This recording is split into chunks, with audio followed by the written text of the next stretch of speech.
Selamat pagi semuanya. Saya akan mempresentasikan tugas besar matkul pengembangan personal mengelola stres. Nama saya Ignatia Andreswati Nugroho dari Prodi Teknologi Informasi Angkatan 2019. Apa saja yang akan kita bahas? Kita akan membahas 5 hal. Yang pertama, apa itu stres? Apa itu stres?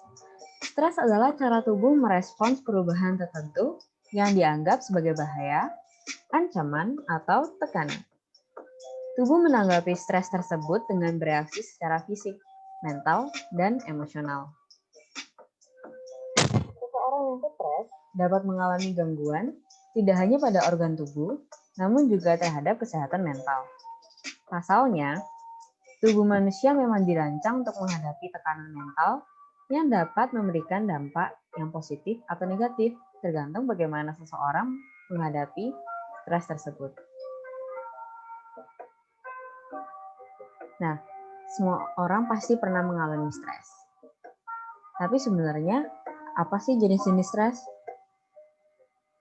Nah, jenis-jenis stres tersendiri itu ada 2. Yang pertama ada distress, dan yang kedua ada eustress.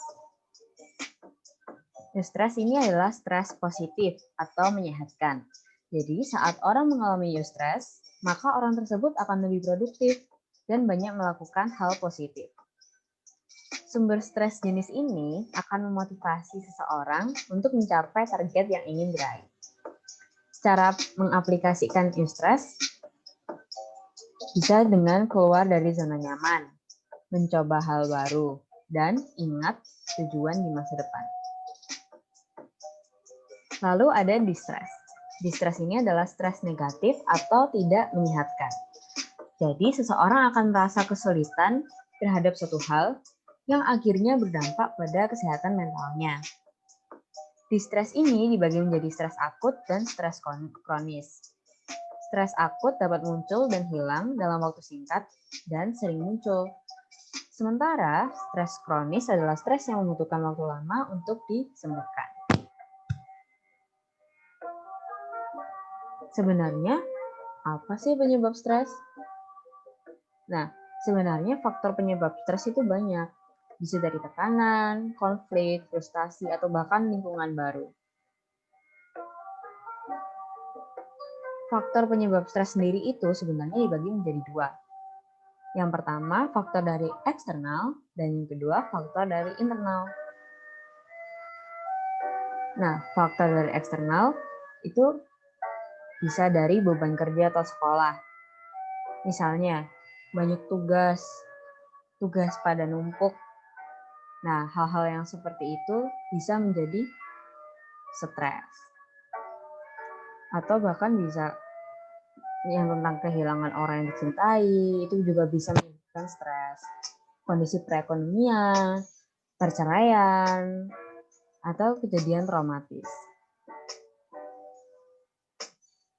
Nah, faktor internalnya itu ada ketakutan dan kekhawatiran terhadap diri sendiri. Kemudian persepsi yang negatif, selalu netting. Kemudian ada ekspektasi yang berlebihan. Nah, ekspektasi yang berlebihan ini, jika kita terlalu memiliki harapan yang berlebih dan tidak realistis terhadap sesuatu, dan tidak terkabul harapan itu, maka kita dapat mengalami stres. Kemudian ketidakmampuan mengontrol emosi. Jadi apabila kita tidak mampu untuk mengontrol emosi, seperti marah dan sedih, kita akan lebih rentan mengalami stres.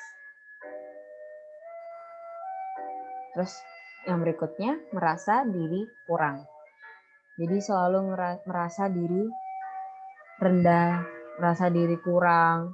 Aku kurang cantik, aku kurang ganteng, aku kurang pintar. Nah, itu juga bisa menyebabkan stres. Kita sudah tahu apa itu stres, jenis-jenis stres apa. Tapi sebenarnya gejala stres ini apa ya? Nah, gejala stres sendiri ini dibagi menjadi 3.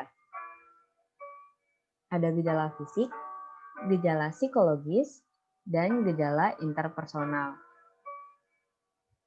Gejala fisik seperti nafas lemah, tangan lembab, merasa panas, sakit pencernaan, sakit kepala, nyeri dada.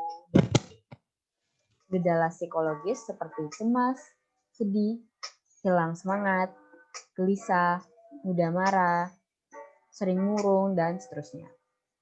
Gejala interpersonal seperti hilang kepercayaan dengan orang lain, mudah menyalahkan orang lain, mudah membatalkan janji, tidak bisa mengambil keputusan dengan baik, dan selalu negative thinking. Nah, kita semua sudah melewati 4 pembicaraan. Tapi sebenarnya bagaimana cara mengolah dan mengatasi stres itu? Nah, langkah untuk mengolah stres, yang pertama, menemukan sumber masalah yang membuat stres. Jadi, kita harus merenungkan diri dan menemukan apa sih sebenarnya sumber masalah stres kita ini. Atau mungkin karena kesulitan memanage waktu atau lain sebagainya. Lalu yang kedua, memikirkan masalah yang dihadapi. Jadi, reaksi apa yang dimuncul dari tubuh kita terhadap masalah yang sedang kita hadapi itu. Misalnya, karena tugas banyak dan belum selesai, jadinya kita gelisah, kita cemas, tangan kita berkeringat, dan lain sebagainya. Lalu yang ketiga, apa yang dapat dilakukan? Kita sebenarnya bisa ada 3 jalan. Kita bisa memilih 3 jalan. Yang pertama, acting out. Acting out ini memberikan reaksi yang kuat, seperti berteriak dan membentak. Lalu kemudian ada running away, melarikan diri dari situasi yang membuat stres dan diam. Atau kita bisa memilih untuk taking charge. Taking charge ini membicarakan masalah dalam dirinya dengan perasaannya. Gitu. Lalu yang keempat, memutuskan bagaimana menangani stres. Jadi tanyakan pada diri sendiri, bagaimana cara kita bisa menangani stres tersebut gitu. Mungkin bisa dengan cara berpikir dari yang misalnya negatif menjadi positif, kemudian berolahraga, melepaskan emosi, atau bisa juga mencari bantuan dari keluarga, teman sekitar, atau bahkan dokter. Nah, bagaimana sih cara mengatasi stres?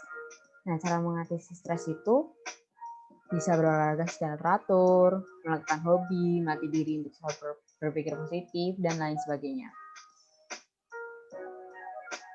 Perubahan pola hidup yang baik, seperti rutin berolahraga, merilekskan diri, meditasi, bertemu dengan keluarga dan teman, melakukan hobi, tidur teratur, makan teratur, atur waktu dengan baik, berpikir positif, dan menghubungi dokter jika masa stresnya sangat berat.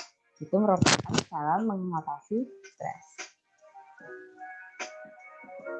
Jadi mari kita renungkan. Apa gejala yang Anda rasakan? Apakah Anda memiliki beban pikiran saat ini? Apakah Anda punya trauma? Kira-kira apa penyebab stres Anda? Apakah yang Anda alami berat? Sudahkah Anda mencoba mengatasi stres Anda? Mari kita renungkan di diri kita masing-masing. Jadi pada intinya, stop stressing yourself and love yourself. Terima kasih. Semoga dapat bermanfaat.